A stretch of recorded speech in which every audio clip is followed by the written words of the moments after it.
Hi friend, good morning. आज आप लोगों को जेनिथ क्लासेज के इस वीडियो में कंपाउंड इंटरेस्ट प्रारंभ किया जा रहा है। कंपाउंड इंटरेस्ट का ये पहला वीडियो है जो बहुत ही इंपॉर्टेंट टॉपिक है, बहुत ही इंपॉर्टेंट वीडियो है। इस वीडियो को लास्ट तक आप लोग देखेंगे। आइए स्टार्ट करते हैं। कंपाउंड इंटरेस्ट होता क्या है? कंपाउंड इंटरेस्ट जैसे कि अगर मान लिया जाए कि आपने किसी से 100 रुपये उधार के रूप में लिया है या बैंक से ही 100 रुपये आपने लिया है, तो कंपाउंड इंटरेस्ट का सीधा सीधा अर्थ होता है ब्याज पर भी ब्याज ली जाती है। जो 1 वर्ष का आपका ब्याज होगा उस ब्याज पर भी ब्याज ली जाएगी, वही आपका कंपाउंड इंटरेस्ट होगा। जैसे सपोज करिए कि रेट आपका क्या हो, 10% हो। अब इस 10% के रेट से आपने क्या किया है, 100 रुपये कहीं से उधार लिया है।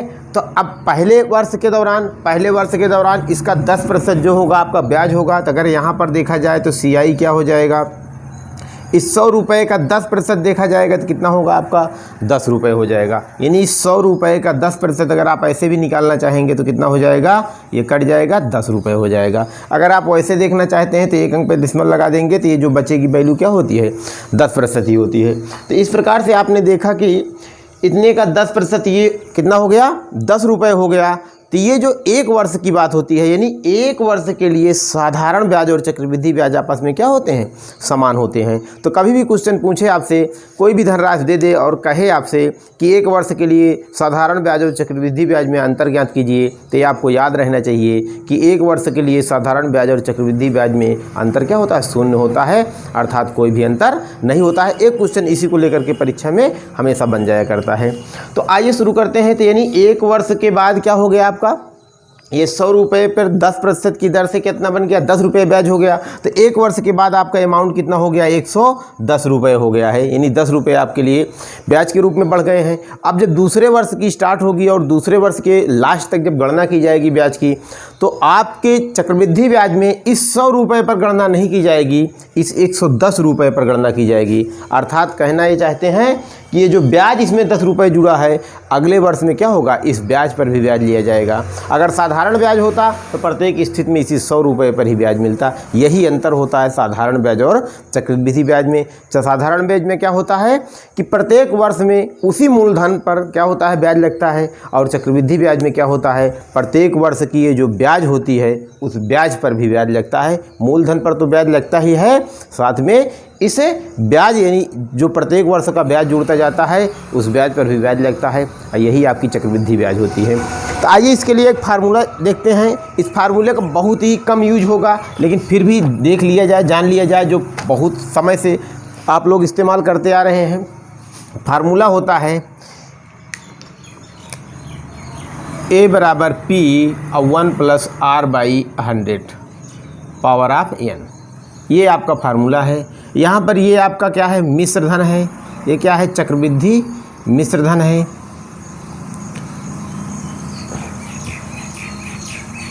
ये आपका क्या है, मूलधन है। ये आपका रेट है यानी दर है। ये आपका क्या है, समय है।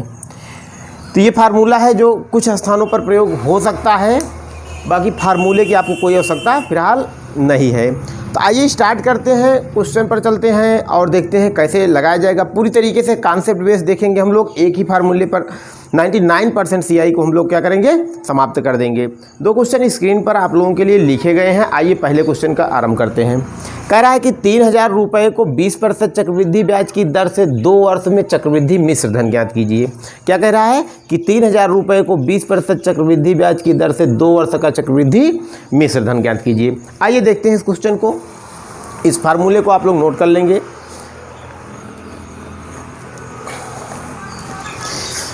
आइए देखते हैं। कह रहा है कि यहाँ पर अमाउंट क्या है आपका, मूलधन कितना है आपका, 3000 रुपये है। रेट आपके लिए क्या है, 20% है। टाइम क्या है आपका, 2 वर्ष है। अब पूछ क्या रहा है, मिश्र धन पूछ रहा है। ये आपके लिए पूरा क्वेश्चन है। तो आइए स्टार्ट करते हैं। कह रहा है कि फर्स्ट कितने वर्ष की बात किया है, 2 वर्षों की बात किया है। जब 2 वर्षों की बात किया है तो 2 स्टेप में हम लोग जाएंगे। तो आइए स्टार्ट करते हैं। पहले स्टेप के लिए 10% दे रखा है, 20% दे रखा है, तो 20% की फ्रैक्शन वैल्यू निकालते हैं। तो फ्रैक्शन वैल्यू कैसे निकाली जाती है? जो ये 20 होता है, इसी प्रतिशत, यानी प्रतिशत का अर्थ क्या होता है? 1/100 होता है। क्या होता है? 1/100 होता है। इस प्रतिशत के स्थान पर क्या रख देंगे? 1/100 रख देंगे। जब हम प्रतिशत के स्थान पर 1/100 रख देंगे तो क्या हो जाएगा? 20/100 हो जाएगा, तो 20×5 100 हो जाएगा, तो 1/5, यानी कि 20% की फ्रैक्शन वैल्यू क्या हो गई? 1/5 हो गई, अर्थात 20% बराबर क्या हो गया? 1/5 हो गया। तो चलिए स्टार्ट करते हैं। 3000 रुपये पर 1/5 कर देंगे। जब ये 3000 रुपये है तो इस पर 1/5 कर देंगे, तो 5 से कट जाएगा, कितना हो गया? 600 रुपये। यानी 1 वर्ष का ब्याज क्या मिल गया आपको? 600 रुपये मिल गया। तो आप यहाँ पर क्या करेंगे? 600 रुपये पुट कर देंगे। ये पहले वर्ष का ब्याज। अगर 1 वर्ष की ही बात करता तो ये हमारा ब्याज हो जाता है, 300 में जुड़ जाता है, ये 3600 रुपये हमारा आंसर हो जाता। लेकिन उसने 2 वर्षों की बात किया है, तो आगे बढ़ते हैं। अब 2 वर्षों के लिए क्या होगा? चलिए स्टार्ट करते हैं। जब 2 वर्षों की बात किया है तो पहले किस पर ब्याज लिया जाएगा? 3000 रुपये पर ब्याज मिलेगा। 3000 रुपये पर ब्याज जैसा कि हमने निकाला कितना है? 600 रुपये है। तो आइए 600 रुपये रख दिए। अब हो गया फाइनल? जी नहीं, अभी बचा हुआ है। क्या बचा हुआ है? अभी तो आपने मूलधन पर ब्याज दिया है, क्योंकि ब्याज जो लिया गया था, यानी जो धन उधार लिया गया था वो चक्रवृद्धि दर से उधार लिया गया था, इसलिए अभी इतने पर ब्याज देने से काम नहीं चलेगा। अभी दूसरे वर्ष में इस पहले वर्ष का जो ब्याज है 600 रुपये, आपको इस पर भी ब्याज देना पड़ेगा। तो इस 600 रुपये की पर अगर हम ब्याज लेंगे 1/5 के रेट से, तो 5 × 5 × 2 = 10, 120 रुपये आ गया। अब यहीं से क्वेश्चन बन जाता है, यानी इसी से आप पूरे का पूरा जवाब दे देंगे। साधारण ब्याज क्या है, चक्रवृद्धि ब्याज क्या है, साधारण ब्याज चक्रवृद्धि ब्याज का अंतर क्या है, दूसरे वर्ष का ब्याज क्या है, पहले वर्ष का ब्याज क्या है, मिश्र धन क्या है। यानी इसी से आप पूरा का पूरा कॉन्सेप्ट आपका क्लियर हो जाना चाहिए। अब ये जो होता है ये आपका क्या होता है? एसआई होता है, साधारण ब्याज। ये क्या है? साधारण ब्याज है, ये साधारण ब्याज है। और ये आपका क्या है? साधारण ब्याज और चक्रवृद्धि ब्याज का अंतर है, चूँकि ये आपका पूरा का पूरा, यानी यहाँ से आपका ये पूरा क्या है? चक्रवृद्धि ब्याज है, CI है, कंपाउंड इंटरेस्ट है। क्या है ये? चक्रवृद्धि ब्याज है, चक्रवृद्धि ये ब्याज है। तो ये आपका पूरा का पूरा चक्रवृद्धि ब्याज है, और ये आपका जो है क्या है? साधारण ब्याज है, जो लाल कलर के अंदर है, साधारण ब्याज है। और अगर इस चक्रवृद्धि ब्याज में साधारण ब्याज को हटा दें तो ये क्या बचेगा? साधारण ब्याज चक्रवृद्धि ब्याज का अंतर। इसका मतलब CI माइनस SI, यानी सीधे लाइन के बाद जो बाहर निकला हुआ पोर्शन होगा वो क्या होगा? साधारण ब्याज चक्रवृद्धि ब्याज का अंतर होगा। और अगर आप मिश्र धन की बात करेंगे तो मिश्र धन क्या होगा आपका? इस मूलधन में क्या करेंगे? ब्याज को हम जोड़ देंगे। अब इसको अगर पूरा काउंट किया जाएगा तो कितना हो जाएगा? ये पूरा का पूरा 6 × 6 = 12, 1320 रुपये हो जाएगा। ये क्या है? पूरा का पूरा क्या है? चक्रवृद्धि ब्याज है। अब इसमें जोड़ दिया जाए तो 3000 रुपये मूलधन था और 1320 रुपये चक्रवृद्धि ब्याज है। अब इसमें जोड़ देंगे तो 4320 रुपये क्या हो गया? चक्रवृद्धि मिश्र धन हो गया। तो इस प्रकार से क्वेश्चन हल हो जाएंगे, आपने देखा। अब इस क्वेश्चन के बाद, यानी इस रूल के अदर रूल भी आपके को बता दिया जाए। जैसे कि आपके लिए दिया गया हो मिश्र धन, मूलधन या अंतर, इन 3 चीज़ों में से कोई एक चीज़ ज्ञात हो तभी ये रूल लगेगा। 3 में से कोई एक चीज़ ज्ञात हो तब ये रूल लग जाएगा। आइए देखते हैं। 20% का पहले फ्रैक्शन वैल्यू आप ज्ञात करेंगे। 20 का फ्रैक्शन वैल्यू 1/5 होता है, जैसा कि अभी अभी निकाला गया था। यानी ये अदर रूल दिया जा रहा है आपको। अब चलिए 1/5 है, यानी ये ब्याज है, तो यानी 5 था तो 6 मिला, अब 5 है तो 6 मिलेगा। अब यहाँ पर आपके दिमाग में एक बात आ रही हो कि इसको 2 बार क्यों लिखा गया? चूँकि 2 वर्षों की गणना की गई है, तो यहाँ पर क्या हो जाएगा? 2 बार लिख दिया जाएगा। एक बार इस मतलब 2 वर्ष है तो एक बार 1 वर्ष के लिए, एक बार अगले वर्ष के लिए 2 बार लिख दिया जाएगा। अब आप क्या करेंगे? इसका गुणा करेंगे। 5 × 5 = 25, 6 × 6 = 36। ये होता है आपका मूलधन। ये क्या है? आपका मूलधन है। ये भी आपका क्या होता है? मूलधन होता है। और ये क्या होता है? ब्याज होता है।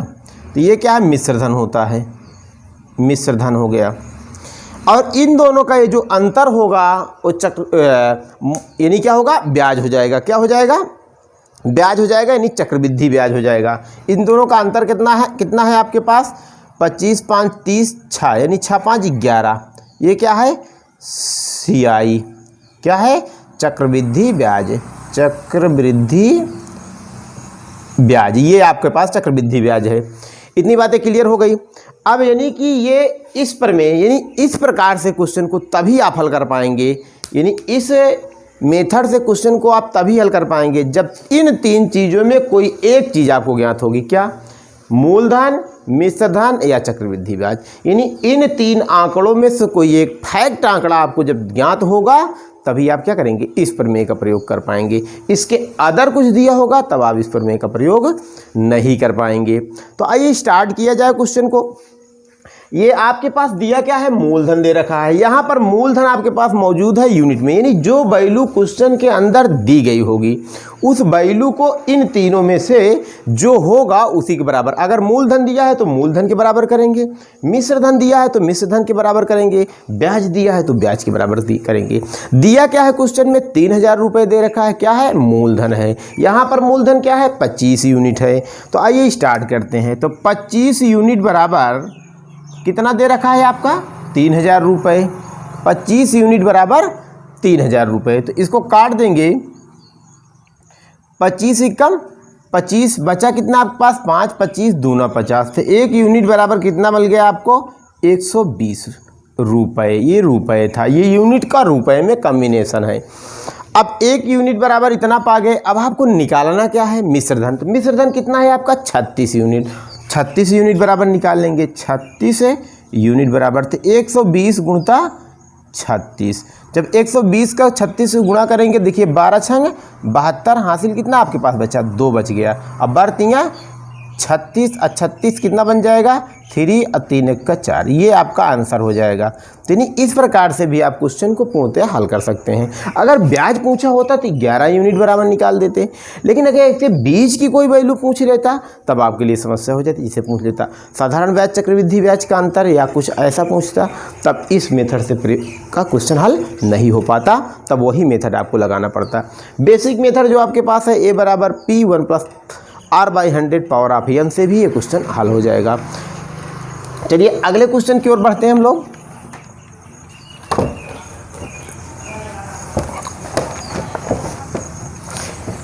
इसी क्वेश्चन में थोड़ा सा परिवर्तन अगर कर दिया जाए, कह रहा है कि 10,000 रुपये, यानी ये जो अमाउंट है इसमें क्या किया गया, परिवर्तन किया गया, क्वेश्चन नंबर 2।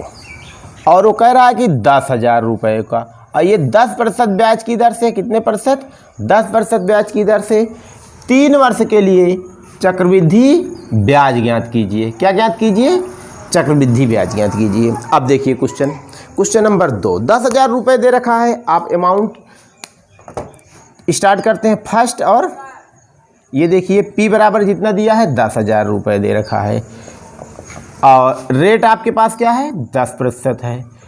टाइम क्या है आपके पास, 3 वर्ष है। पूछ क्या रहा है, CI। ये इतनी सी बात है, यानी पूरा का पूरा क्वेश्चन आपका लिखा जा चुका है। आइए स्टार्ट करते हैं। कह रहा है कि 10,000 रुपये, वो भी वर्ष कितना है, 3 वर्ष है। 3 वर्ष की बात किया है। तो 3 वर्षों के लिए अगर हम बात करेंगे,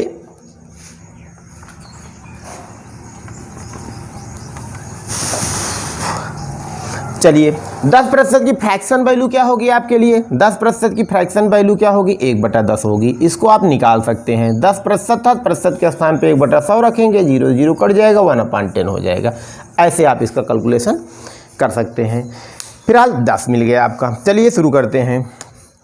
अब 10,000 रुपये है, इसका 10% की रेट से क्या हो जाएगा, तो 10,000 रुपये था आपके पास, 1/10 करेंगे, 1 0 कट जाएगा, 1,000 रुपये। यानी 10,000 रुपये का 10% की दर से कितना होगा, 1 वर्ष का 1,000 रुपये। तो ये आपने 1,000 रुपये लिख लिया है, ये हो गया। अब हम दूसरे वर्ष की बात करेंगे। पहला वर्ष आपके लिए कंप्लीट हो चुका है, 1,000 रुपये ब्याज मिल चुकी है। अब जब दूसरे वर्ष की बात की गई तो दूसरे वर्ष में पहले मूलधन पर ब्याज लिया जाएगा 1,000 रुपये। अब दूसरे वर्ष में अभी ब्याज की गणना हो गई, अभी बाकी है। अभी इस पर भी ब्याज लिया जाएगा, यानी ब्याज पर भी ब्याज, यानी इसके ऊपर जितने भी आंकड़े हैं सभी पर ब्याज लिया जाएगा। अर्थात इस 1000 रुपये पर जब आप ब्याज लेंगे उसी रेट से, तो कितना बन गया आपका 100 रुपये बन गया। तो यहाँ पर 100 रख देंगे। अब तीसरे वर्ष की स्टार्ट हुई, जब तीसरे वर्ष स्टार्ट हुआ तो हो क्या रहा है कि पहले इस पर ब्याज लिया जाएगा, ये आपके लिए हुआ। अब इसके पश्चात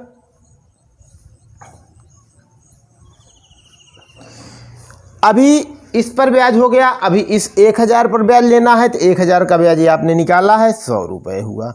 अभी आपको इस 1000 पर ब्याज, यानी इसके ऊपर जितने आंकड़े हैं, यानी इस पर, इस पर, इस पर और इस पर सभी पर ब्याज लिया जाएगा। अभी इस पर बाकी है 1000, 100 रुपये फिर हो जाएगा, और इस 100 पर ब्याज लेंगे। अगर इस 100 का कैलकुलेशन करेंगे तो कितना आ जाएगा, 10 हो जाएगा। ये हुआ कंप्लीट आंकड़ा आपका। यहाँ पर आप देख सकते हैं कि ये जो नीले कलर में लिखा हुआ है ये चक्रवृद्धि ब्याज और साधारण ब्याज का अंतर है। ये जो लाल कलर में लिखा हुआ है ये साधारण ब्याज है, और ये पूरा का पूरा जो आपके सामने आंकड़ा है ये क्या है, चक्रवृद्धि ब्याज है। आइए पूछा क्या है क्वेश्चन में, चक्रवृद्धि ब्याज पूछा है। 1 वर्ष, 2 वर्ष, 3 वर्षों की बात किया है, तो इसे जोड़ देते हैं। 1000, 2000, 3000, 3310 रुपये। कितना हो गया, 3310 रुपये। ये क्या है, CI है। यही आपका कंपाउंड इंटरेस्ट है। तो इस प्रकार से क्वेश्चन बहुत आसानी से हल हो जाएंगे। अगर इस क्वेश्चन को सेकंड मेथड से हल करने का प्रयास किया जाए तो यही साइड में देख लिया जाए। 3 वर्षों की बात किया है, ये 3 वर्ष की बात कर रहा है, यहीं से निकाल लेते हैं।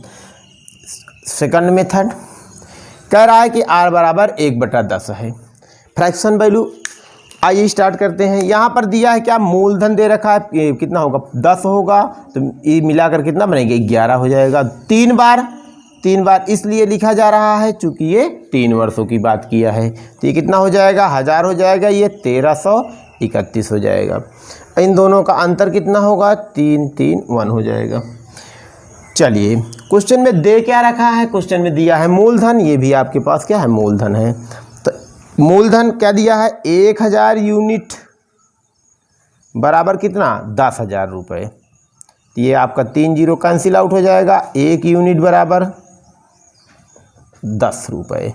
तो कितना, 300। यही तो पूछ रहा है ब्याज, इतने यूनिट बराबर, तो 331 पे क्या हो जाएगा, 0 बढ़ जाएगा। यही आपका क्या होगा, आंसर हो जाएगा। तो इस मेथड से भी आपका क्वेश्चन आसानी से हल हो जाएगा। आइए क्वेश्चन नंबर 3।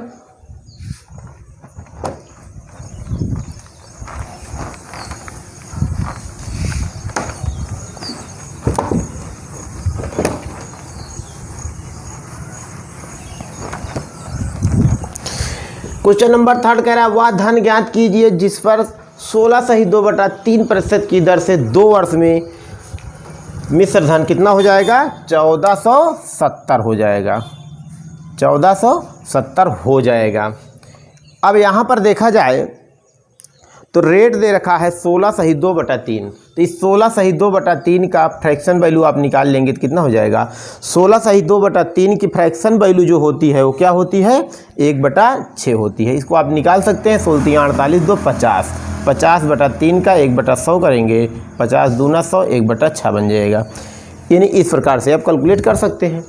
तो फ्रैक्शन वैल्यू पता हो गई। आपको कुछ दिया है इसमें, ये दे रखा है, मिश्र धन दे रखा है, ए बराबर दिया है 1470 रुपये, मिश्र धन दे रखा है।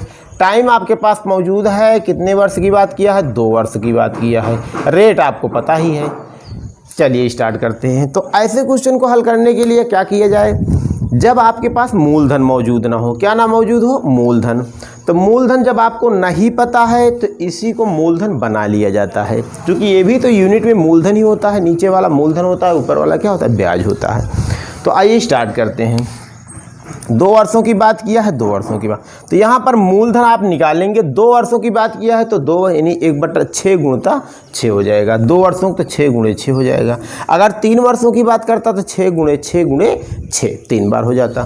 तो 6 × 6 यानी 36 यूनिट। यानी याद रहे ये यूनिट में होता है, एकदम फैक्ट मान नहीं होता है, यूनिट में होता है। चलिए स्टार्ट करते हैं। इस 36 यूनिट यानी मूलधन का 1/6 से करेंगे, 1 6 तो कट ही जाएगा, यानी 6 × 6 में 1/6 करेंगे, कैंसिल आउट होगा। तो यानी पहले वर्ष के लिए कितना मिलेगा, 6 मिलेगा। और दूसरे वर्ष की बात करेंगे तो पहले का 6 ही मिल जाएगा, और दूसरे में इस 6 का मिलेगा तो 6 × 1/6 हो जाएगा, कट के 1 आ जाएगा, 1 हो गया। अब यहाँ से आप देख सकते हैं कि पूछ क्या रहा है, कितना मूलधन, यानी क्या पूछा है, मूलधन कितना था।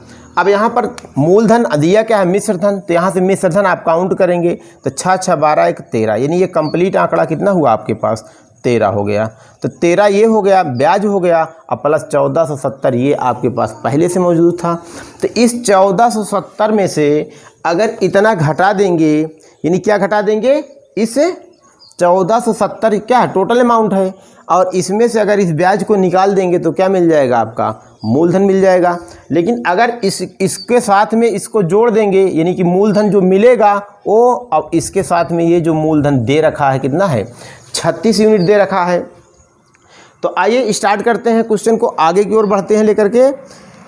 तो यहाँ पर देखा जाए कि 6 × 6 = 12, 1 13, 13 यूनिट यहाँ पर ब्याज दिया है, और यहाँ पर ब्याज नहीं दिया है, दिया क्या है, मिश्र धन दिया है। यानी मिश्र धन को हमें मिश्र धन के बराबर करना होगा। यहाँ पर 36 यूनिट, यूनिट में कितना है, 36 है प्लस ये है, तो यानी 36 + 13, यहाँ से यूनिट में कितना होगा, मिश्र धन कितना होगा, 36 प्लस कितना हो जाएगा, 13 हो जाएगा, ये 49 यूनिट। और यही 49 यूनिट जो है कितने के बराबर है, आपका 1470 के बराबर है। तो 1 यूनिट बराबर आपका क्या हो जाएगा, 1470 बटा कितना हो जाएगा, 49 हो जाएगा।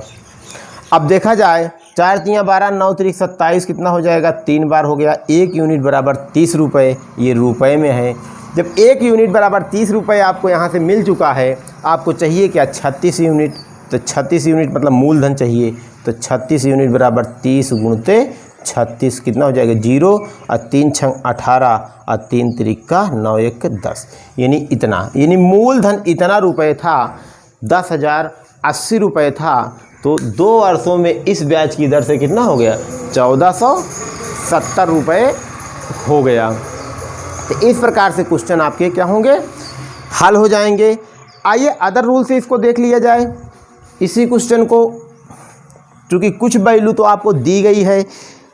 तो यहाँ पर आपने रेट देखा है कितना है, 1/6 है, जो कि आपके लिए मौजूद है। ये आपका क्या है, मूलधन है ना, और ये आपका क्या है, CI है, ब्याज है। चलिए यहाँ पर क्या रखेंगे, 6, और यहाँ पर क्या होगा, 7, यहाँ पर 6, यहाँ पर 7, 6 × 6 = 36, 7 × 7 = 49। ये सेकंड मेथड है आपके लिए। इसका अंतर कितना हो जाएगा, 3 हो जाएगा, 1 हो जाएगा, 13 मिल गया। चलिए स्टार्ट करते हैं। दिया क्या है, ये दिया है, तो 49 यूनिट बराबर 1470, तो 1 यूनिट बराबर कितना होगा, 30 रुपये।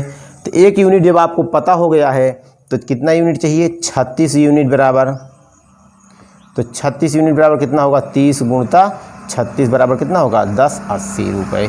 ये आपका क्लियर हो जाएगा। तो इस मेथड से क्वेश्चन बहुत ही आसान हो जाएगा। बस ये है कि आपको कॉन्सेप्ट क्लियर होना चाहिए कि इन 3 चीज़ों में से कोई एक चीज़ दी गई हो, मूलधन, मिश्र धन तथा ब्याज में से। अगला क्वेश्चन जैसा कि स्क्रीन पर लिखा हुआ है, कह रहा है कि वह धन ज्ञात कीजिए जिस पर 15% की दर से 2 वर्ष का CI तथा SI का अंतर 2.7 रुपये है। यहाँ पर चक्रवृद्धि ब्याज और साधारण ब्याज का अंतर दिया है 2 वर्षों के लिए। तो स्टार्ट करते हैं क्वेश्चन को। रेट दिया है आपका 15% दे रखा है, तो R बराबर कितना हो जाएगा, 15%। इस 15% की फ्रैक्शन वैल्यू ज्ञात करेंगे तो 3/20 आ जाएगा। इसमें क्या करेंगे, 1/100 कर देंगे। फ्रैक्शन वैल्यू आपको ज्ञात है, समय आपको दे रखा है n बराबर 2 वर्ष का, और यहाँ पर आपको ये CI और SI का अंतर दिया है 2.7 रुपये। तो आइए क्वेश्चन को स्टार्ट किया जाए, फर्स्ट और सेकेंड। तो देखते हैं मूलधन क्या होगा। यहाँ पर आप मूलधन काउंट कर लेंगे। मूलधन जो आप निकालेंगे वो यूनिट वैल्यू निकलेगा, कितने, 2 वर्षों के लिए, तो 400 रुपये। कितनी, 2 बार करेंगे तो कितना हो जाएगा, 400 यूनिट में होगा। यहाँ पर क्या होगा, ये यूनिट में वैल्यू होगी। तो स्टार्ट किया जाए। अब फर्स्ट के लिए क्या होगा, पहली बार के लिए इस 400 रुपये का 3/20 करेंगे तो ये कैंसिल होगा, 20 दूना 40, 20 तिया 60 हो जाएगा। और दूसरे वर्ष के लिए भी 60 होगा, लेकिन दूसरे वर्ष के लिए 60 कंप्लीट ब्याज नहीं होगा, चूँकि अभी 60 बचा हुआ है, ब्याज पर ब्याज मिलना बाकी है। तो इस 60 को 3/20 करेंगे तो 20 तिया क्या हो जाएगा, 60, 3 × 9 हो जाएगा। ये बात आपकी बिल्कुल क्लियर हो गई। अब यहीं से स्टार्ट किया जाए, क्वेश्चन में आगे बढ़ते हैं। कह रहा है कि CI और SI का अंतर। तो यहाँ पर आपको बताया गया था कि ये जो होता है क्या है, SI होता है, और ये पूरा का पूरा क्या होता है, CI होता है, और ये जो वैल्यू होती है वो क्या होता है, CI और SI का ये अंतर होता है। ये क्या है, CI माइनस SI होता है। अब जब CI और SI आपके पास 9 यूनिट मौजूद है और इधर आपको दे रखा है 2.7 रुपये, 9 त्रिक 27.3 रुपये, यानी 1 यूनिट बराबर 0.3 रुपये। क्वेश्चन में पूछा जो गया है, कह रहा है कि वह धन ज्ञात कीजिए। आपके लिए धन पूछा जा रहा है और धन आपके पास यूनिट में मौजूद है 400 यूनिट। तो 400 यूनिट बराबर 0.3 गुणिता 400। तो अब यहाँ पर देखेंगे 4 तियाँ 12। अब यहाँ पर देखा आपने कि क्या मिल गया आपको, 120 रुपये मिल गया। यही आपका क्या है, मूलधन है। क्वेश्चन में एक बात आपको सदैव याद रहे, क्वेश्चन में एक वैल्यू आपको क्लियर वैल्यू दी गई होगी, उसी वैल्यू की यूनिट से आप तुलना कराएंगे। जैसा कि इस क्वेश्चन में दिया गया है 2.7 रुपये। CI और SI का अंतर दिया है, तो यहाँ से आप CI और SI का अंतर यूनिट में निकालेंगे और निकाले गए अंतर को फैक्ट अंतर से क्या करेंगे, तुलना करा देंगे। 1 यूनिट का मान निकलेगा। जब 1 यूनिट का मान निकाल लिया जाएगा तो यूनिट में जो मान आपके लिए पूछा गया होगा उसी मान में यूनिट से आप क्या करेंगे, तुलना करके और उस पूरे मान को निकाल लेंगे। अगला क्वेश्चन जैसा कि आपके लिए स्क्रीन पर दिख रहा होगा, 18,000 रुपये का 16.3% की दर से चक्रवृद्धि ब्याज की दर से 1 वर्ष 73 दिन के लिए। ये क्वेश्चन थोड़ा अलग प्रकार का क्वेश्चन है, ऐसे क्वेश्चन परीक्षा में बनते रहते हैं। कह रहा है कि 16.2% की दर से 1 वर्ष 73 दिन का चक्रवृद्धि ब्याज ज्ञात कीजिए। आइए स्टार्ट करते हैं। सबसे पहला काम तो ये करते हैं कि इस दी गई वैल्यू, पहले वैल्यू निकाल लेते हैं। 18,000 रुपये टोटल वैल्यू है आपके लिए। रेट आपके लिए दे रखा है 16.2/3%। अब इसको आप फ्रैक्शन वैल्यू बनाएंगे तो 1/6 होगा, जैसा कि आपको पता है। दे रहा है समय क्या दिया है, 1 वर्ष 73 दिन दिया है। आप सीधे सीधे 1 वर्ष 73 दिन का आंकड़ा नहीं कैलकुलेट कर सकते हैं, इसलिए आप क्या करेंगे, पहले 2 वर्षों का आंकड़ा कैलकुलेट करेंगे, उसके पश्चात 1 वर्ष 73 दिन का आंकड़ा आप निकाल लेंगे। चलिए स्टार्ट करते हैं 2 वर्षों के लिए, फर्स्ट ईयर और सेकेंड ईयर। पहली बार में 18,000 रुपये आपके पास अमाउंट है, इसको 1/6 करेंगे, 6 तिरिक 18 क्या मिल गया आपके लिए, 3,000 रुपये मिल गया। ये देखिए आपके लिए 3,000 रुपये है। 3,000 रुपये आपको मिल चुके हैं। अब थोड़ा सा और आगे बढ़ते हैं हम लोग। इस 3,000 रुपये को सेकंड टाइम जब कैलकुलेट करेंगे तो ये 3,000 रुपये आपके लिए है, प्लस साथ में अभी इस पर ब्याज मिलना है। इस 3,000 रुपये को 1/6 पर गुना करेंगे, 6 पंचा 30, कितना हो जाएगा आपके लिए, 500 हो जाएगा। ये ब्याज जो है आपकी दूसरे वर्ष की ब्याज है। ये पूरी की पूरी ब्याज क्या है, दूसरे वर्ष की ब्याज है। दूसरे वर्ष की ब्याज का मतलब है 365 दिन की ब्याज है, क्योंकि दूसरा वर्ष ब्याज दिन में कह रहा है। तो 365 दिन बराबर ये कितना हो जाएगा, 3500 रुपये। तो 365 दिन यूनिट यानी दिन बराबर कितना है, 3500 रुपये। 365 दिन बराबर हो गया। तो एक दिन बराबर आपको क्या मिल जाएगा, 3500/365। आपको ज्ञात कितना करना है, 73 दिन का ज्ञात करना है। कितने दिन का ज्ञात करना है, 73 दिन का। तो 73 दिन का आपके लिए क्या मिलेगा ब्याज, 3500/365 इंटू 73 कितना हो जाएगा आपका, 700 रुपये। अब यहाँ पर जब 700 रुपये आपको मिल गया, ये 700 रुपये 73 दिन का ब्याज है। दूसरे वर्ष का पूरा ब्याज नहीं है, ये मात्र 73 दिन का ब्याज है। और आपके लिए क्वेश्चन में जो पूछा गया है 1 वर्ष 73 दिन का पूछा गया है। 1 वर्ष का ब्याज आपके लिए ये मौजूद है 3,000 रुपये, 73 दिन का ब्याज आपके लिए 700 रुपये है। तो टोटल अमाउंट कितना हो जाएगा, मिश्र धन हो जाएगा 3,000 रुपये। ये आपका जो पहले वर्ष का है, 700 रुपये ये जो 73 दिन का है, कितना मिल गया आपका, 3700 रुपये। ये बना आपका क्या, 1 वर्ष 73 दिन का चक्रवृद्धि ब्याज मिल गया। तो इस प्रकार से क्वेश्चन हल हो जाएंगे। इसके आगे क्वेश्चन को आप अगले वीडियो में